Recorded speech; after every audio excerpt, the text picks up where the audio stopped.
안녕하십니까. 코로나19 통합뉴스룸 2시 뉴스 시작합니다. 김정은 북한 국무위원장이 어제 6.25 전쟁 정전협정 체결을 연설해서 자위적 핵 억제력을 언급했습니다.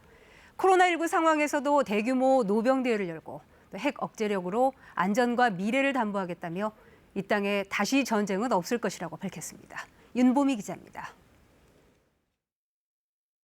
어제 평양에서 열린 전국 노병대회, 김정은 북한 국무위원장이 참석해 직접 연설을 했다고 조선중앙통신이 오늘 아침 보도했습니다. 김 위원장은 연설에서 믿음직하고 효과적인 자위적 핵 억제력으로 이 땅에 더는 전쟁이란 말은 없을 것이고 국가의 안전과 미래는 영원히 굳건히 담보될 것이라고 말했습니다. 또 이제는 그 누구도 북한을 넘보지 못한다. 넘보지 못하게 할 것이고 넘본다면 그 대가를 단단히 치르게 할 것이라고 밝혔습니다. 김 위원장은 6.25 전쟁 이후 70년이 평화시기라고 할 수 없는 적들과의 치열한 대결의 연속이었다면서 온갖 압박과 도전들을 이겨내며 핵 보유국으로의 길을 걸어왔다고 말했습니다. 이어서 누구도 범접할 수 없는 최강의 국방력을 다지는 길에서 순간도 멈춰서지 않을 것이라고 했습니다. 어제 7월 27일은 6.25 전쟁 정전협정이 체결된 지 67주년이 되는 날인데 북한에선 조국 해방전쟁 승리의 날 전승절로 기념하고 있습니다. 북한 매체가 공개한 전국 노병대회 사진을 보면 고령의 참전용사 등 모든 실내 행사 참석자들이 평양 도착 때와 달리 마스크를 착용하지 않은 모습이 눈길을 끌었습니다. 행사엔 김여정 제1부부장을 비롯해 최룡해, 박봉주, 이병철 등 당과 정부, 군 주요 인사도 참석했다고 조선중앙통신은 전했습니다. 북한이 코로나19 속에서도 이처럼 노병대회를 소집한 건 만성화한 경제난과 코로나 위기, 대미협상 교착 속에 내부 결속을 꾀하기 위한 것으로 풀이됩니다. KBS 뉴스 윤보미입니다. 민주노총을 제외한 노사정이 오늘 코로나19 위기 극복을 위한 협약을 체결했습니다. 고용 유지와 기업 살리기를 위한 협력이 핵심인데 문재인 대통령은 약속한 사항을 충실히 이행하겠다고 밝혔습니다. 홍성희 기자입니다. 문 대통령이 참석한 가운데 열린 경제사회노동위원회 본회의, 민주노총 위원장을 제외한 노사정 대표자들이 코로나19 위기 극복을 위한 합의안에 서명했습니다. 지난 1일 노사정 협약식이 민주노총의 불참으로 무산된 뒤 27일 만입니다. 경사노위를 처음 방문한 문 대통령은 경제 주체들이 한 발씩 양보해 이뤄낸 소중한 결실이라며 감사의 뜻을 밝혔습니다. 또 정부도 합의 정신을 존중해 약속한 사항을 충실히 이행하겠다면서 전국민 고용보험 도입과 국민 취업지원제도 확대, 상병수당 도입 논의를 차질 없이 추진하겠다고 밝혔습니다. 서로 조금씩 고통을 분담하여 이룬 합의가 기업과 일자리를 지키면서 빠른 경제 회복은 물론 경제적 불평등 해소에도 큰 도움이 되리라 확신합니다. 또 앞으로 디지털 경제가 가져올 혁명적인 사회 경제적 변화 속에서 포용적인 사회를 유지하려면 사회적 합의가 더 절실하다며 경사노위가 중심이 되달라고 주문했습니다. 이번 합의문에는 노사가 고용 유지를 위해 최대한 노력하고 정부는 노동시간 단축에 따른 임금 감소분을 지원한다는 내용이 담겼습니다. 다만 노동계가 주장해온 해고 금지와 경영계 요구사항인 임금 관련 내용은 명시되지 않았습니다. 정부는 또 올해 안에 전 국민 고용보험을 위한 계획을 수립하기로 했습니다. 경사노위는 노사정 합의의 이행과 후속 조치를 논의하기 위해 고 특별위원회를 구성할 예정입니다. KBS 뉴스 홍성입니다. 탈북민 김모 씨가 탈북하던 월북하던 당시의 상황이 감시 장비에 포착돼 군 당국이 정밀 분석을 하고 있습니다. 오늘 열린 국회 국방위원회에서는 이번 탈북민 월북 사건과 관련해서 군 경계태세에 대한 질타가 이어졌습니다. 조빈나 기자입니다. 탈북민 김모 씨의 월북 사건을 조사 중인 군 당국이 김 씨가 강화군 강화읍 월곤리의 한 배수로를 통해 북한으로 넘어간 것으로 보인다고 밝혔습니다. 북한 황해도 개풍군과 직선거리로 3km 정도 떨어진 곳으로 한강과 임진강이 만나는 지점입니다. 군은 또 김 씨의 월북 전후 행적이 녹화된 영상이 있다는 점도 확인했습니다. 월북 추정 시점인 지난 18일과 19일 사이 CCTV와 열영상 감시 장비 TOD 등에 찍힌 영상이 있다는 겁니다. 합참에서는 감시 장비에 포착된 영상을 정밀 분석 중에 있습니다. 분석 결과가 나오면은 한치 의혹 없이 명확하게 설명드리겠습니다. 김 씨의 행적이 감시 장비에 포착됐는데도 군이 놓쳤다는 사실이 확인된다면 군의 경계태세 문제가 도마 위에 오를 것으로 예상됩니다. 오늘 열린 국회 국방위원회에서도 탈북민 월북 사건 관련 질의가 집중됐습니다. 박한기 합참의장은 태안보트 미립국 사건 등으로 군 경계작전 체계를 보완하던 중 또다시 월북 사건이 발생한 점에 책임을 통감한다고 밝혔습니다. 합참은 현재 전비태세 검열을 진행 중이며 이번 주 중으로 결과를 발표하고 경계작전 보완 대책도 마련할 것이라고 밝혔습니다. KBS 뉴스 조빈나입니다. 오늘 코로나19 신규 확진 현황입니다. 0시를 기준으로 확진자가 28명 늘어 누적 확진자는 총 14,203명. 이 가운데 해외 유입이 23명, 국내 발생은 5명입니다. 부산항 러시아 선원 집단 감염과 관련해서는 지역사회 2차 감염 사례가 또 나왔습니다. 이번에는 선박 수리업체 직원의 자녀가 확진 판정을 받았습니다. 노준철 기자입니다. 부산 영도구의 한 선박 수리업체. 이 업체 직원의 자녀 1명이 코로나19 진단검사에서 추가로 양성 판정을 받았습니다. 부산항 입항 러시아 선원발 지역사회 2차 감염 두 번째 사례입니다. 특히 이번 확진자는 1차 검사에서 음성이었지만 어제 재검사에서 양성이 나왔습니다. 이 확진자는 앞서 수리업체 직원인 아버지가 확진 판정을 받고 입원하자 가족 밀접 접촉자로 분류돼 자가 격리 중이었습니다. 이로써 러시아 선원 집단 감염과 관련해 국내 확진자는 수리업체 직원 8명과 2차 감염된 직원 가족 2명 등 모두 10명으로 늘었습니다. 부산시 보건당국은 수리업체 직원은 물론 직원 가족 20여 명에 대한 감시를 강화하기로 했습니다. 또 가족 외 지역사회 접촉자 60여 명 가운데 현재 38명은 음성 판정을 받았으며 나머지 22명에 대한 검사는 진행 중입니다. 수리업체 직원 확진자 중 1명은 CCTV로 확인하기 힘든 식당과 사우나를 이용해 부산시 보건당국이 접촉자 파악에 어려움을 겪고 있습니다. 또 선박 수리업체 직원들은 수리조선소 단지뿐 아니라 부산항 일대 곳곳을 다니며 작업하는 만큼 추가 2차 감염 우려가 있어 보건당국의 긴장감도 커지고 있습니다. KBS 뉴스 노준철입니다. 서울시청 관련 추가 확진자가 아직 나오지 않고 있는 가운데 국내 신규 확진자는 이틀째 20명대를 유지했습니다. 정부는 임시생활시설을 탈출한 베트남인들의 소재를 파악하는 대로 강제 출국시킬 계획입니다. 송금한 기자입니다. 서울시청 회의 참석자가 어제 확진 판정을 받은 가운데 접촉자 중 추가 확진자는 아직 나오지 않았습니다. 접촉자 17명을 검사한 결과 16명이 음성 판정을 받았고 나머지 1명은 결과를 기다리고 있습니다. 서울시는 회의가 열렸던 신청사 11층 근무자 171명과 11층 수시 방문자 중 검사를 희망하는 직원 174명에 대해서 검사를 시행할 계획입니다. 서울 관악구 소재 사무실 관련 확진자의 지인 1명이 어제 확진 판정을 받아 누적 확진자는 38명으로 늘었습니다. 한편 서울시는 코로나19 의심 환자를 세 유형으로 나눠 119 출동과 이송 지침을 마련해 관계기관에 배포하기로 했습니다. 환자가 고열이나 호흡기 증상이 있으면 구조대원들은 보호복을 착용해야 하고 증상이 없으면 마스크, 보안경, 장갑만 착용하고 출동할 수 있습니다. 자가격리 중 임시생활시설을 탈출한 베트남인들의 행방에 대해 경찰이 수사에 나선 가운데 방역당국은 베트남인들을 찾으면 고발 후 강제 추방하고 재입국을 금지하겠다고 밝혔습니다. 방역당국은 1차 검사 당시 음성이었고 탈출 당시 이미 한 주간 격리 중이었는데 탈출 이유는 경찰 수사를 통해 밝혀내야 할 것이라고 설명했습니다. 또 CCTV 설치 등 임시생활시설의 보안과 통제를 강화할 방안을 마련하겠다고도 밝혔습니다. KBS 뉴스 송금환입니다. 네, 오늘도 잠시 후에 중앙방역대책본부의 브리핑이 있을 예정인데요. 연결 전에 이중원 의학전문기자와 얘기 나눠보겠습니다. 안녕하세요. 네, 먼저 자세한 확진자 현황을 다시 한번 짚어볼까요? 네, 10일 전만 해도 20명, 30명 정도 국내 발생이 있었습니다. 지난주에는 이제 10명대로 줄었고요. 이번 주에 들어서는 한 자릿수로 줄었습니다. 어제 국내 발생은 5명인데 수도권에서 4명, 부산에서 1명이 나왔고요. 해외 유입 사례는 23명입니다. 현재 896명이 격리 치료를 받고 있는 상황이고 사망자는 한 분이 늘어서 300명, 치명률은 2.11%를 보이고 있습니다. 네, 이처럼 해외 유입 사례가 늘어나면서 방역 당국이 대책을 잇따라 내놓고 있죠. 지금 코로나19는 글로벌리, 그러니까 전 세계적으로 재유행이라고 이를 만큼 상당히 많은 환자가 더 나오고 있습니다. 네. 그래서 해외 유입 사례도 늘고 있는데, 그래서 방역 당국이 이제 진단 검사, 해외에서 들어오는 사람 진단 검사를 한 번을 했던 것을 어제부터 2번으로 늘렸습니다. 입국 3일 이내에 한 번 하고요. 또 격리 13일째 한 번 더 하는 것으로 되어 있고요.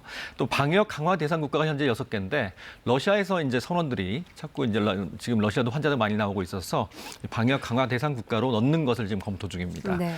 또 외국인 확진자에 대해서 치료비를 전면 무료로 하는 것을 단계적으로 좀 높이겠다라는 얘기도 나왔었고요. 그런데 일부 전문가들은 이렇게 이제 어떤 문제가 생겼을 때 쫓아가면서 이렇게 덮는 것보다는 네. 입국 문턱을 좀 높이는 게 필요하다. 네, 여기서 브리핑 들어보시겠습니다. 감염증 19 국내 발생 현황을 말씀드리겠습니다. 7월 28일 기준으로 국내 발생 신규 확진자는 5명이 확인되었고 해외 유입 사례는 23명이 확인이 되어 총 누적 확진자 수는 14,203명입니다. 신규 격리 해제자는 102명으로 총 91.6%가 격리 해제되어 현재는 896명이 격리 중에 있습니다. 위중증 환자는 12명이며 사망자는 1명으로 누적 사망자는 300명, 치명률은 2.11%입니다. 삼가 고인의 명복을 빌고 유족께는 심심한 위로의 말씀을 드립니다. 먼저 국내 주요 발생 현황에 대해서 말씀드리겠습니다. 서울 종로구 소재의 신명투자와 관련하여 방문자의 동거인 1명이 추가 확진되어 누적 확진자는 총 10명입니다. 서울 송파구 지인 모임 관련하여 지표 환자가 7월 23일 확진 후에 접촉자 1명이 추가 확진되어 현재까지 누적 확진자는 총 7명입니다. 서울시청 확진자와 관련하여서는 밀접 접촉자 17명에 대해서는 검사 완료 후 자가격리하였고 확진자가 근무했던 11층 근무자 171명 전수검사를 실시를 하고 11층 수시 방문자 174명에 대해서는 선제적인 검사를 실시할 예정이며 감염 경로에 대해서는 조사가 진행 중입니다. 부산의 신선부두 정박 중인 러시아 선박과 관련하여 선박 수리공의 가족 1명이 추가 확진되어 지역사회 누적 확진자는 총 10명입니다. 해외 유입 사례에 대해서 말씀을 드리겠습니다. 어제 신규로 확진된 해외 유입 확진자는 23명으로 검역 단계에서 10명이 확인되었고 입국 후 지역사회에서 자가격리 중에 13명이 확인되었으며 이 중 내국인은 14명, 외국인은 9명이었습니다.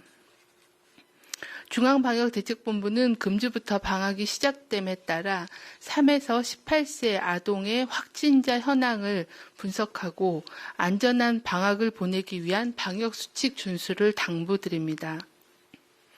5월 1일 이후 3세에서 18세 사이의 아동의 확진자는 총 111명이며 연령별로는 3에서 6세가 18명, 7에서 12세가 47명, 13에서 15세가 23명, 16에서 18세가 23명이었습니다.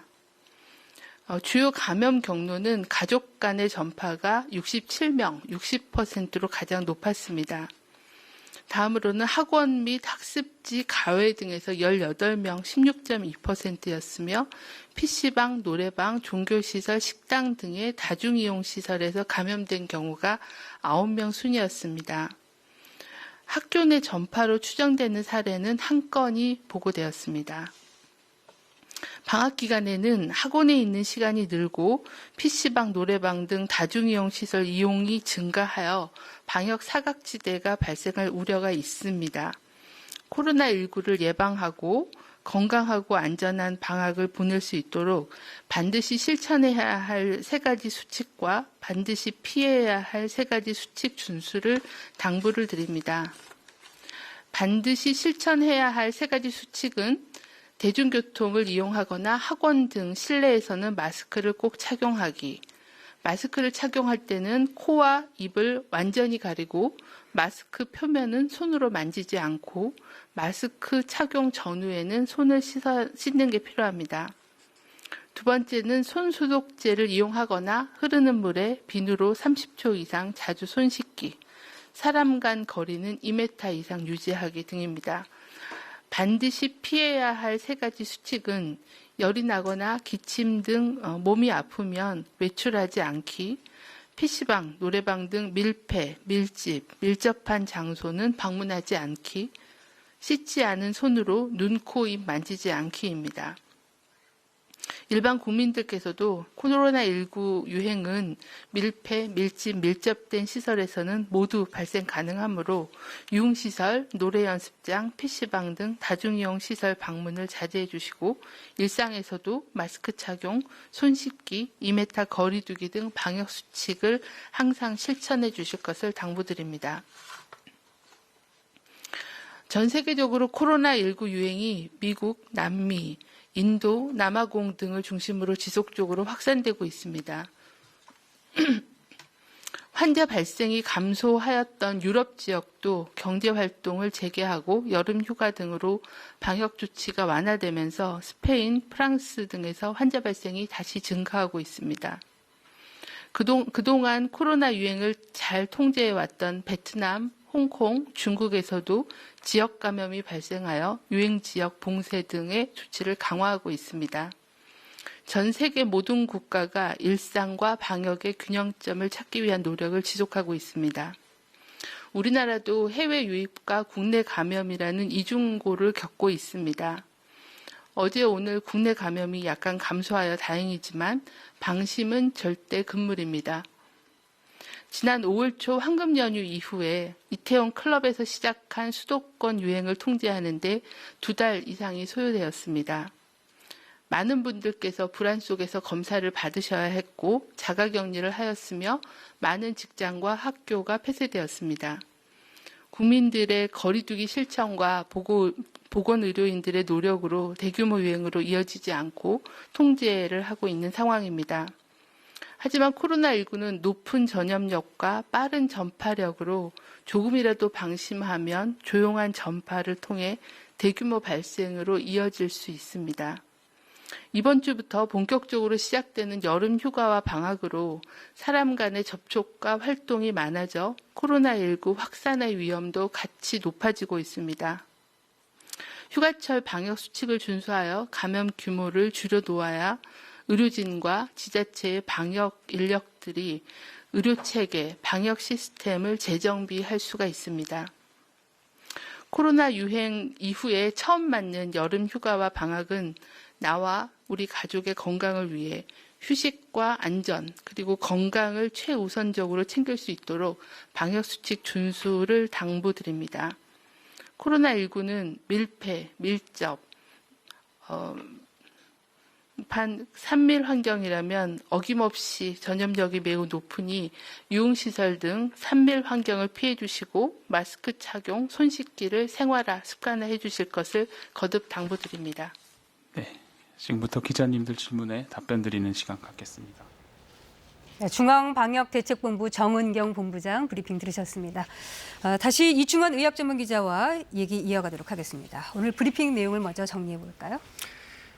지금 환자 숫자 국내 발생은 이제 한 자릿수로 점차 줄었습니다. 그런데 방심은 금물이라고 정은경 본부장이 또 얘기를 했죠. 네. 지난 5월에 황금 연휴 기억하시죠? 황금 연휴 이후에 서울 이태원 클럽발로 대규모 이제 환자가 나왔는데 이게 가라앉는데 2개월 이상이 소요됐다고 합니다. 네. 그래서 지금 곧 방학도 또 있고요. 또 휴가철이기도 하고 그래서 네. 다시 또 사람들이 많이 모이게 되고 그런 어떤 또 밀폐된 환경에서 또 사람들이 많이 모이게 되면 또 급속하게 환자들이 번질 가능성이 있기 때문에 상당한 주의가 필요하다라고 얘기를 했습니다. 네. 또 오늘 아침부터 미국 제약업체 모더나가 아주 그 관련 뉴스가 뜨겁던데요. 대규모 3상 임상시험을 시작했다고요. 모더나라는 제약업체입니다. 그런데 이제 여기서 만드는 백신은 지금 3상에 들어간 백신이 이 모더나까지 합치면 5개입니다. 그러니까 5개인데요. 일종의 하나인데 좀 실험적인 백신입니다. 메신저 RNA라는 핵산인데 이 핵산을 직접 사람 몸에 넣어주는 겁니다. 이런 방식으로 만든 백신은 그런데 아직까지는 상용화가 된 게 거의 없습니다. 그런데 이제 미국에서 파우치 소장이라는 분이 이제 가장 전문가로 되어 있는데 이 메신저 RNA 백신, 핵산 백신이라고 하는데 이 백신 모더나의 백신에 대해서 안전성에는 큰 문제가 없을 것 같다. 확실한 건 아닙니다만 네. 없을 것 같다라는 어떤 견해를 밝혔습니다. 이미 미 정부에서는 이 모더나 백신에 1조 2천억 원의 연구비를 지원을 했습니다. 상당히 네. 지금 미국의 상황이 녹록지가 않기 때문에 백신 개발을 서두르고 있는 상황이죠. 그래서 근데 또 하나의 장점은 뭐냐면 이 메신저 RNA 백신, 핵산 백신은 만들어내는 게 좀 빨라질 수 있습니다. 다른 백신보다 생산 속도가 좀 빠를 수 있습니다. 네. 그래서 어쨌든 간에 미국에서 3만 명을 대상으로 해서 백신 검증 마지막 단계인 3상 시험에 들어갔습니다. 그러니까 15,000명한테는 백신을 놔주고요. 15,000명에게는 이제 가짜 약을 놔줘서 이 코로나19에 걸리는 사람들의 숫자를 비교하는 겁니다. 실생활에서 이제 비교하는 거죠. 네. 그래서 그 차이가 50%, 그러니까 백신을 맞은 군에서 50% 정도, 그러니까 차이가 있다면 이건 유효하다라고 판정을 성공한 해서 거라고 볼 수 있겠네요. 출시가 될 것 같습니다. 그러면 언제쯤 만약 성공한다면? 이게 핵산 백신은 좀 개발 속도가 빠르다고 그랬죠. 네. 임상시험도 미국은 지금 환자가 많기 때문에 역설적이게도 환자가 많아야 이 임상시험이 가능하겠죠. 그래서 한 2, 3개월이면 어느 정도 임상시험이 끝날 것 같고요. 네. 그렇게 되면 연말쯤, 빠르면 11월쯤은 상용화도 가능하다고 보입니다. 그렇군요. 또 다른 미국도 제약업체 화이자도 마지막 그 3상 임상시험에 들어갔다던데요. 화이자와 독일의 업체인 바이오엔테크에서 똑같은 핵산 백신입니다. 메신저 RNA 백신인데요.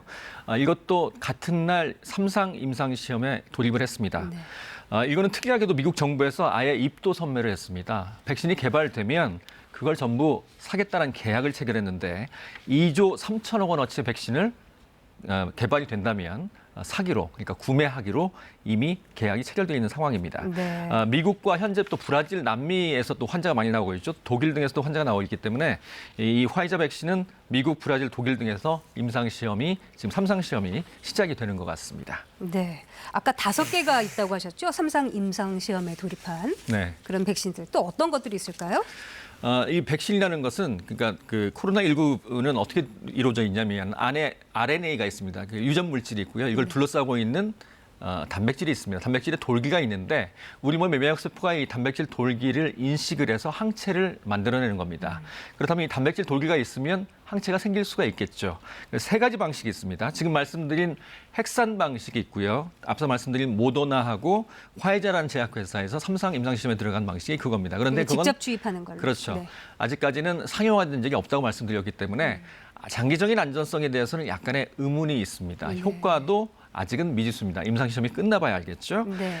또 그 영국의 제약업체인 아스트라제네카하고 옥스퍼드 대학이 지금 3상 임상시험을 진행하고 있는 게 있는데 이게 가장 개발이 빠를 수도 있고 또 안전할 수도 있습니다. 왜냐하면 이건 유전자 재조합 방식이라는 지금까지 여러 가지 백신에 많이 쓰이던 방식을 쓰고 있는 겁니다. 비교적 검증이 된 방식이군요. 그렇습니다. 이 바이러스의 유전자를 괜찮은 바이러스, 그러니까 건강한 바이러스, 해가 없는 그 바이러스에 넣어서 우리 몸에 주입하는 방식인데요. 그렇게 되면 그 유전자가 발현이 돼서 단백질 껍질이 생기게 되고 여기 항체가 생기는 겁니다. 그래서 이제 아스트라제네카는 영국 등에서 지금 임상 시험을 진행하고 있습니다. 문제는 그런데 이 유전자 제조업 백신은 효과가 약간 떨어지는 게 문제가 있는데 안전하긴 하지만 3상 시험에서 일단 그 검증을 거쳐야 되겠죠. 마지막으로는 중국의 백신 회사 2곳이 바이러스를 불활성화시킨 거, 그러니까 사백신이라고 해요. 생백신 또는 사백신. 생백신은 살아있는 바이러스를 넣는 거고요.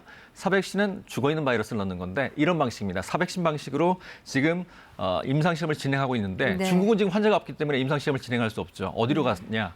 브라질에 가서 지금 브라질에 환자가 임상시험을 많죠. 진행하고 있습니다. 네. 이것도 사백신은 수십 년 된 어떤 기술이기 때문에 안전성은 어느 정도 담보가 돼 있는 거고요.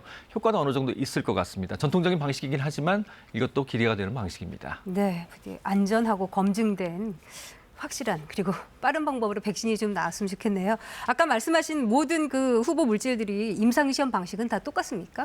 코로나19에 걸리지 않는 사람들이 있어야 되겠고 환자가 어느 정도 좀 있는 곳에서만 이게 가능하겠죠. 백신과 가짜약 이거 비교한다고 아까 말씀드렸고요. 150번째 확진자가 나오면 그때 비교를 해서 유효성을 판단하게 됩니다. 네, 이충한 의학 전문 기자와 얘기 나눠봤습니다. 고맙습니다. 네, 중국이 코로나19로 외국인 입국을 사실상 막아왔는데 이르면 다음 달 초에 문이 다시 열릴 전망입니다. 한국에 잠시 들어왔다 발이 묶였던 유학생, 또 자영업자 등이 대상입니다. 베이징 최영은 특파원입니다. 중국에서 한방 화장품 등을 생산 판매하는 이 중소기업은 대표 책상이 수개월째 비어 있습니다. 잠깐 일 줄 알았던 귀국길이었는데 중국 정부의 외국인 입국 금지로 못 돌아오고 있기 때문입니다. 저뿐만 아니라 기술자가 들어가서 기술 지도를 해야 되는데 기술 지도를 할 수가 없는 거예요. 지난 3월 말 이후 사실상 막혔던 중국 입국이 재개될 전망입니다. 장하성 주중한국대사는 중국과 유학생, 취업자, 유효한 거류증이 있는 교민의 비자 발급에 합의했다고 밝혔습니다. 시점은 8월 초가 될 전망입니다. 중국이 특정 국가의 비자 제한을 완화한 것은 한국이 처음입니다. 기업인 신속통로, 이른바 패스트트랙으로 일부 입국이 허용되었지만 대상은 대기업과 협력업체 직원 위주였습니다. 베이징 한윤회는 코로나19 이후 중국에 입국하지 못한 한국인이 7만 명이 넘는 것으로 추산하고 있습니다. 이번 계기로 해서 교민들의 비자가 코로나19 이전의 상태로 조속히 회복되었으면 좋겠습니다. 하지만 당장 본격적인 입국은 어려울 전망입니다. 현재 양국으로 가는 항공편이 주당 14편으로 크게 줄어 비자가 있어도 항공편 구하는데 또 다른 어려움을 겪기 때문입니다. 비자 발급이 재개되면 항공편 수요가 늘어나는 만큼 중국과 증편 문제도 계속 협의할 수 있을 것으로 대사관 측은 전망했습니다. 베이징에서 KBS 뉴스 최영은입니다. 현재 중부와 호남 지역에 비가 내리고 있습니다. 특히 전주를 비롯한 호남 일부 지역엔 굵은 비가 내리고 있는 모습인데요. 슈퍼컴 강우 예상도를 보면 오후에는 산발적으로 비가 이어지다가 밤부터는 빗줄기가 굵어지겠습니다. 특히 충청과 전북, 경북 지역은 밤부터 천둥 번개가 치면서 시간당 30mm 안팎의 집중호우가 쏟아지는 곳이 있겠습니다. 내일까지 충청과 전북, 경북 지역엔 50에서 최고 150mm가 넘는 많은 비가 더 내리겠고 경기 남부와 강원 남부, 전남과 경남에는 30에서 70, 서울과 경기 북부, 강원 북부 지역엔 5에서 40mm 정도의 비가 더 내리겠습니다. 장맛비에서 벗어난 제주도에는 폭염주의보가 내려진 가운데 한낮에 31도까지 오르겠고 서울과 광주 27도, 대구는 27도 예상됩니다. 바다의 물결은 제주 해상에서 2.5m로 비교적 높게 일겠습니다. 내일도 전국에 비가 내리다가 남부지방은 내일 오후부터 점차 그치겠습니다. 기상정보였습니다. 코로나19 통합뉴스룸 2시 뉴스 마칩니다. 고맙습니다.